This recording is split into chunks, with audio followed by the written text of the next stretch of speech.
मंगलवार को भारतीय कम्युनिस्ट पार्टी मास लाइन के आह्वान पर पूरे देश में अखिल भारतीय विरोध दिवस मनाया गया। 4 श्रम संहिताओं, नई कृषि बाजार नीति, नई शिक्षा नीति के खिलाफ और बहुलतावादी संघवाद, धर्मनिरपेक्षता और लोकतंत्र की रक्षा करने का संकल्प लिया गया तथा नव उदारवादी अर्थव्यवस्था के खिलाफ संघर्ष को तेज करने, आरएसएस भाजपा के खिलाफ बहुआयामी संघर्ष की धार तेज करने का आम जनता से आह्वान किया गया। वैचारिक, राजनीतिक, सांस्कृतिक और आर्थिक असमानता के खिलाफ लड़ाई को मजबूत करने के लिए फासीवाद विरोधी ताकतों को वैकल्पिक सर्वव्यापी कार्यक्रम के साथ संगठित करने पर बल दिया गया। सीपीएमएल मास लाइन के नेतृत्व में पश्चिम बंगाल, तेलंगाना, महाराष्ट्र, कर्नाटक, केरल, असम आदि राज्यों में पार्टी पदाधिकारियों, कार्यकर्ताओं ने रैली निकालकर कॉर्पोरेट परस्त सरकार मुर्दाबाद, फासीवादी ताकतें मुर्दाबाद के नारे लगाए। विरोध प्रदर्शन के बाद आयोजित जनसभाओं में बोलते हुए वक्ताओं ने मजदूर वर्ग की नौकरी सुरक्षा, उचित वेतन, ट्रेड यूनियन अधिकारों की सुरक्षा और किसानों को न्यूनतम समर्थन मूल्य की कानूनी गारंटी और किसान का कर्ज माफ करने के लिए आवाज बुलंद की।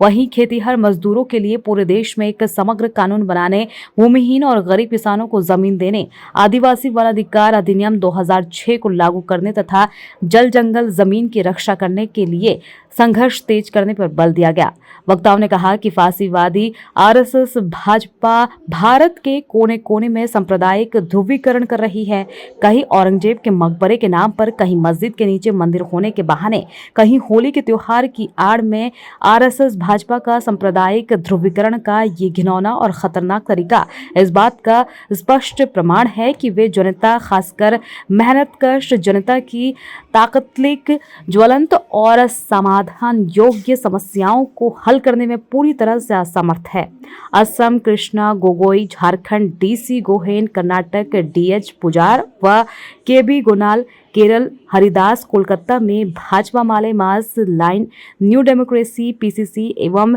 एमकेपी के संयुक्त नेतृत्व में अमेरिकी दूतावास पर प्रदर्शन, गाजा में इजरायली जनसंहार का विरोध किया गया। इस अवसर पर प्रदीप सिंह ठाकुर, अलिक चक्रवर्ती, कुशल देवनाथ आदि पार्टी पदाधिकारी बड़ी संख्या में मौजूद रहे।